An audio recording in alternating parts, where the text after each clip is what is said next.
पैगंबर दी सुन्नत दी मुखालफत ना करया कर। आ मेरा मसलक ते मनहज भी सुनदा जा। लोगो दीन ओ ही है जिदे ते मोर मदीने वाले मुस्तफा दी है, जिदे उत्ते मोर नबी दी नहीं ओ दीन हो सकदा।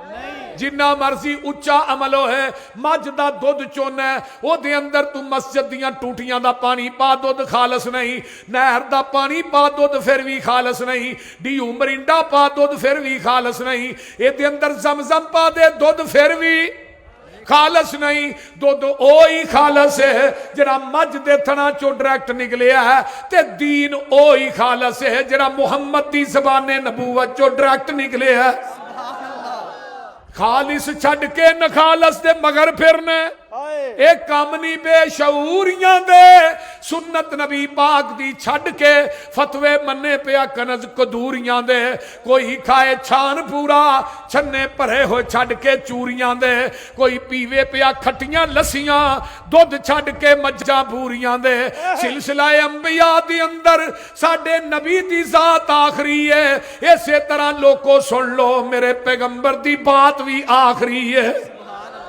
अल्लाह पाक दिता सानू दीन कामिल, इनू वदान कटान दी लोड़ की है। साडे कोल कुरान हदीस चो है, फिर हदाया लियान दी लोड़ की है। फतवे जे कनज कदूरी चो वेखने ने, फिर हदीस कुरान दी लोड़ की है। जिदा दुध खलोना ना मिले यारो, उन्हों दही जमान दी लोड़ की है।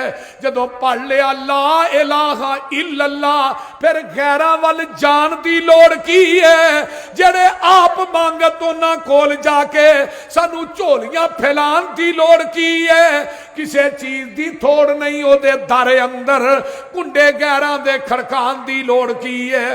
हाजर नाजर हजूर जे है ने थे, फिर उच्ची टारा लान दी लोड़ की है। नबी पाक दे कोल बोल उच्ची सारे अमल गुआन दी लोड़ की है। हाजर नाजर हजूर जे है न शेखूपुरे अंदर पीर होर फड़न फड़ान दी लोड़ की है।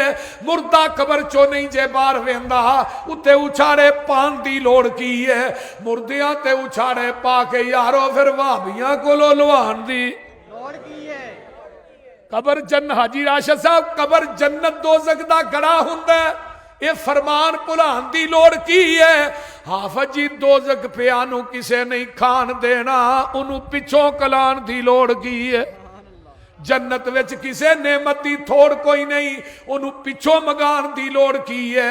जिस जन्नत विच खाना जाए पिछों, उस जन्नत विच जान दी लोड़ की है।